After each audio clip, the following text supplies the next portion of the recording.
ગીર સોમનાથમાં આવેલું શ્રી સોમનાથ મંદિરની સંપૂર્ણતાને 29 વર્ષ પૂર્ણ થયા છે ત્યારે સ્વતંત્રતા બાદ ભારતની અસ્મિતા સમાન શ્રી સોમનાથ મંદિરના પુનઃનિર્માણના સરદાર વલ્લભભાઈ પટેલના સંકલ્પનો 29મો સંકલ્પ સિદ્ધિ દિવસ સોમનાથમાં ભક્તિભાવપૂર્વક ઉજવાયો। દેશની સ્વતંત્રતા બાદ રત્નાકર સાગરના કિનારે ભગ્ન અવસ્થામાં રહેલ સોમનાથ મંદિરનો જીર્ણોદ્ધાર કરવાનો શ્રી સરદાર વલ્લભભાઈ પટેલે સંકલ્પ કર્યો હતો। આ સંકલ્પ કાળ ક્રમે વટવૃક્ષ બન્યો હતો।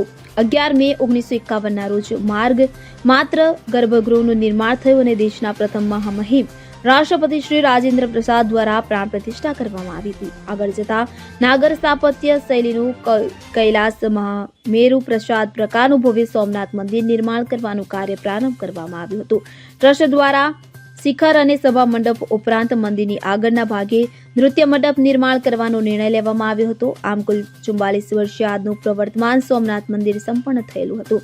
ત્યારે સંપૂર્ણ થયેલ સોમનાથ મંદિર 1 ડિસેમ્બર 1995ના રોજ દેશના તત્કાલીન મહામહિમ રાષ્ટ્રપતિ શ્રી શંકર દયાલ શર્માજી દ્વારા નૃત્ય મંડપ કળશરોપણ કરીને રાષ્ટ્રને સમર્પિત કરવામાં આવ્યું હતું। ત્યારથી એ પુણ્ય ક્ષણના સ્મરણાર્થે પ્રતિવર્ષ સોમનાથમાં 1 ડિસેમ્બરને સંકલ્પ સિદ્ધ દિવસ તરીકે ઉજવવામાં આવે છે। શ્રી સોમનાથ મંદિરમાં સંકલ્પ સિદ્ધિ દિવસ નિમિત્તે સોમનાથ મહાદેવની ટ્રસ્ટના incharge general manager Shri Ajaykumar Dubey સહિત ટ્રસ્ટ પરિવાર દ્વારા સંકલ્પ કરીને વિશેષ પૂજા સામગ્રી અર્પણ કરવામાં આવી હતી। તેમજ મંદિરમાં પૂજારી શ્રીઓ દ્વારા મહાદેવની વિશેષ મહાપૂજા કરવામાં આવી હતી। તેમજ સોમનાથ મંદિર પરિસરમાં બિરાજમાન સરદાર વલ્લભભાઈ પટેલની પ્રતિમાને ટ્રસ્ટ પરિવાર અને સ્થાનિક તીર્થ પુરોહિતો દ્વારા મંત્રોચ્ચાર સાથે પુષ્પાंजलि अर्पण કરવામાં આવી હતી।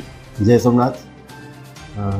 सोमनाथ मंदिर का संकल्प सिद्धि दिन आज 1 दिसंबर को 29 साल पूरा हुआ है। देश आज़ाद हुआ उस समय सोमनाथ मंदिर भग्न अवस्था में था और माननीय सरदार पटेल साहब यहाँ पर आए। उन्होंने संकल्प लिया कि ये मंदिर हम पुनः जीर्णोद्धार कराएंगे। उसके बाद में मंदिर का निर्माण 44 वर्षों तक बनता रहा। पहले गर्भगृह का निर्माण हुआ, उसके बाद में सभा मंडप और उसके बाद में नृत्य मंडप, जो 1 दिसंबर 1995 को पूर्ण हुआ और तत्कालीन माननीय राष्ट्रपति श्री शंकर दयाल शर्मा के द्वारा देश को समर्पण किया गया। आज इसके उपलक्ष्य में माननीय सरदार पटेल साहब को पुष्पांजलि अर्पण की गई। सोमनाथ मंदिर में महापूजा का आयोजन किया गया। દીપક જોશી, ગીર સોમનાથ। હવે જુઓ દેશ દુનિયાની તમામ ખબરો તમારી આંગળીના ટેરવે। ઉઠાવો મોબાઈલ અને ગૂગલ પ્લે સ્ટોર પરથી ડાઉનલોડ કરો અમારી CN24 ન્યૂઝ મોબાઈલ એપ।